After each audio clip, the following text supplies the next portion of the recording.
Here are three questions I want you to ask yourself. What happened to Ready or Not's development cycle? Why does 1.0 feel like a shell of what it was supposed to be? And did we get scammed? These aren't simple questions by any means, and honestly, they all warrant their own video. But the point of my video is to find the simplified yet fulfilling answer to those questions. As a disclaimer, I'm a big Ready or Not fan. I've known about the project since the very beginning, and I've followed it for a very long time ever since I've been able to purchase the game and play it for myself. I've seen it have its ups and downs, and honestly, despite everything that's gone on with its development cycle, I think the 1.0 that we have is not a bad 1.0. It's a very enjoyable experience, especially if you bring friends along, and honestly, I think for what it's worth now, it's a great game. But that's not the point of this video. We need to discuss what happened with Ready or Not's development cycle and how Void Interactive did a poor job at really communicating what was going on with the project. Now, in order to understand where this all started, we have to go back to May 3rd, 2017. This is the first time Ready or Not was revealed to the public. This trailer showcased things such as the Benellium 4, a taser, breaching tools, ballistic shields, and a training area of sorts. The trailer sets a controversial vibe with scenes like the classroom, gory and bloody bodies, kids, and women that are seemingly being trafficked. There was no run and gun gameplay. Everything seems slow and intentional, and matching the theme that this would be a tactical and realistic FPS. This trailer showcased minimal gameplay, but what it did was push the boundaries of what we've ever seen before in a tactical and realistic FPS, let alone probably any FPS in the genre. Void Interactive was showcasing the darkest and dirtiest sides of the world, and players, including myself, were all for it. Now, after this trailer first launched, it would be about 2 years until we got the infamous gameplay slash pre order trailer that Void Interactive put out.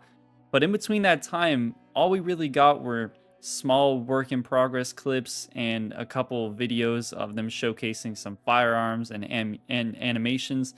But other than that, 2 years is a long time to not really say much about this project that clearly has a lot of hype behind it. And that was kind of the first time we saw Void Interactive not have the best form of communication. Now, of course, this is when we got the Ready or Not gameplay and pre order trailer back in 2019. This 8-minute trailer showcased a ton of what the Ready or Not community really wanted and pushed the hype and excitement for this game through the roof. Now, what did this trailer really have in it? It had a full game release window of Q4 2020 and 2 different beta and alpha access dates.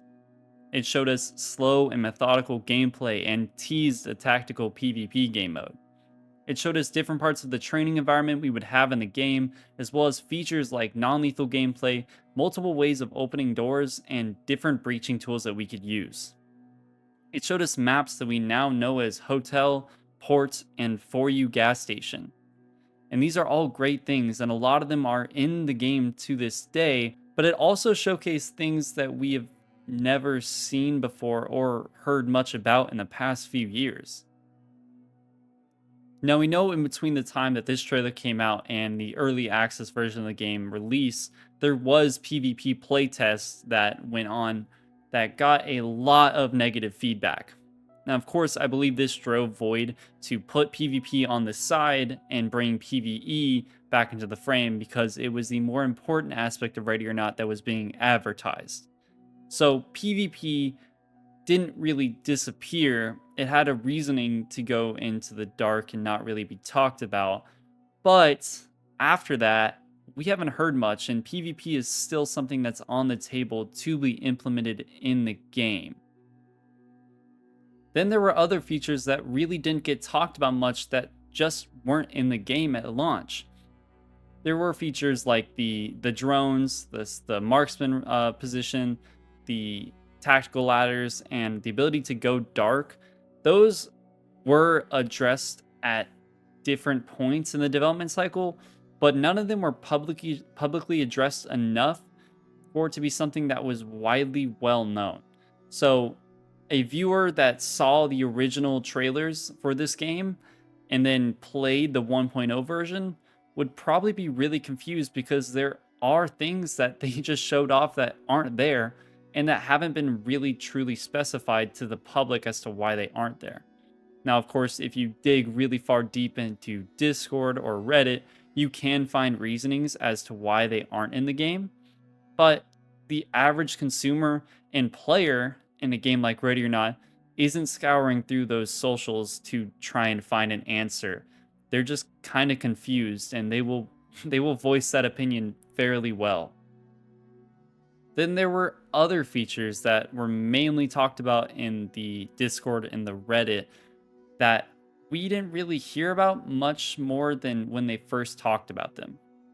Things like the shotgun trap. This is my main example, is that this is something we saw a few years ago and it seemed like a great idea. It showed a what looked like a rendering in game of the shotgun trap, and it showed us a concept of it as well as concept I think of like 3 other traps, and they were all amazing ideas and something that I was really excited for. But after I first saw those in the bi-weekly newsletter we got them in, they weren't mentioned at all, at least as far as I'm concerned. Then there are things like the new taser animations as well as ballistic shields animations. There's the Halligan tool that wasn't really mentioned in a bi-weekly newsletter, but it was shown off in a Discord and had rendering or had a animation behind it. It looked great and it seemed like a great tool that we could use, but we haven't heard about it since. And then there's also things that we have talked about a lot, like mix and matching your helmet attachments. So a lot of people want to have night vision goggles with gas mask or a ballistic face mask with night vision goggles. And it's weird because it was so heavily talked about. And even in the thumbnail of this video, you can see there's a rendering that they have that shows people with gas masks and night vision on.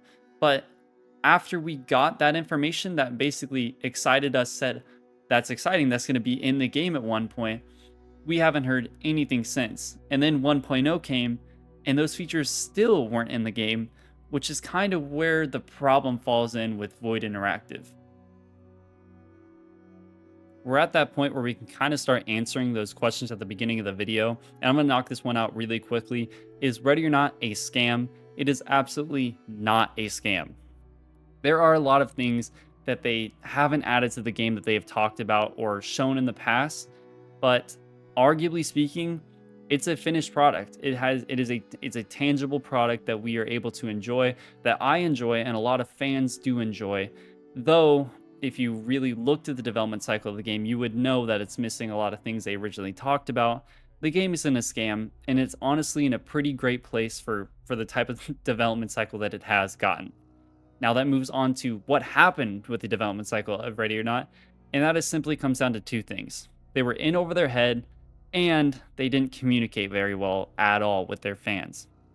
I can't imagine the amount of pressure that Void Interactive had after they had first gotten that reveal trailer out and the gameplay and pre-order trailer. Them as a small studio that is, I'm assuming, new to creating games on this scale, are put on this pedestal of creating this amazing SWAT simulator practically that we were all just really excited to play and that we had a lot of high expectations for. But in the end, Void didn't have the resources, time, or the manpower to get these features implemented and in the game within a reasonable amount of time. Of course, that sucks, but it is what it is. The problem is they didn't communicate with us at all. And when they were communicating, it wasn't about the things we needed to hear. A lot of the times we'd hear from Void from their bi-weekly newsletters, and they'd release or show off something that was going to come in the game later on, or would just never come in the game that they were working on, like the shotgun trap, things like that. And then there were times where we needed to hear Void Interactive, and they didn't talk to us. They didn't communicate with us. Things like the update in 2022 with the nightclub update, that was delayed for months and months and months based off what they originally said.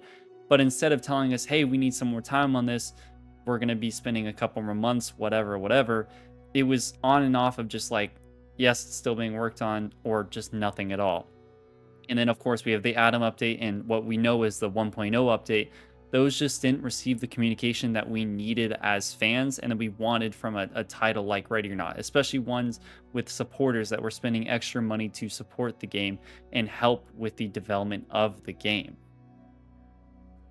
That also, of course, brings us to the other question of why does Ready or Not 1.0 feel like a shell of its former self? And that simply put is it is a shell of its former self. A lot of the features that were originally planned to be implemented in the game that were shown off in trailers like the reveal trailer or the gameplay pre-order trailer just aren't in the game. And unfortunately, that is okay, even if it is frustrating. The only problem is that Void didn't communicate that with us very well, and we've discussed that, so there's no real point in going on and on about it. Ready or Not 1.0 is a good game. Honestly, I enjoy playing with friends even if we only do it every couple of weeks. Ready or Not 1.0 doesn't have all the features that we had originally wanted in Ready or Not. And honestly, even a couple years down the line when Void inevitably adds more of those features back that we probably talked about in this video and had talked about over the course of the development cycle, they're probably going to be implemented, but Ready or Not will never be the project that it originally planned on being. It's still dark and gritty. It's still fun cooperative shooter that takes realism to the next level and punishes you for making mistakes. But unfortunately, it isn't the Ready or Not we saw back in 2017 and 2019. Now, I don't expect it to ever get to that point, but we'll see. And I still believe that Void Interactive has great intentions with this game and will support it for a good and long while. Thank you for watching to the end if you are still here. I appreciate it heavily. And Ready or Not is a fun topic to kind of just share my opinion on because the development cycle and the game it is now, it has a lot of things you could really just like dig into. Things like the AI, the maps, some of the dynamic behaviors and stuff like that. I kind of want to talk about at some point, but I would save that for another video, of course. Any support is appreciated, and I'm mainly looking forward to feedback about my videos and what I could do better with whether it's editing or commentary or just generally how I phrase things. Any feedback is much appreciated. Of course, I have one other video on this channel. If you'd like to check that out, feel free to do it. It's about Battlefield 2025. Other than that, thank you for being here. Thank you for listening. I hope you have a wonderful day, and I will see you in the next video.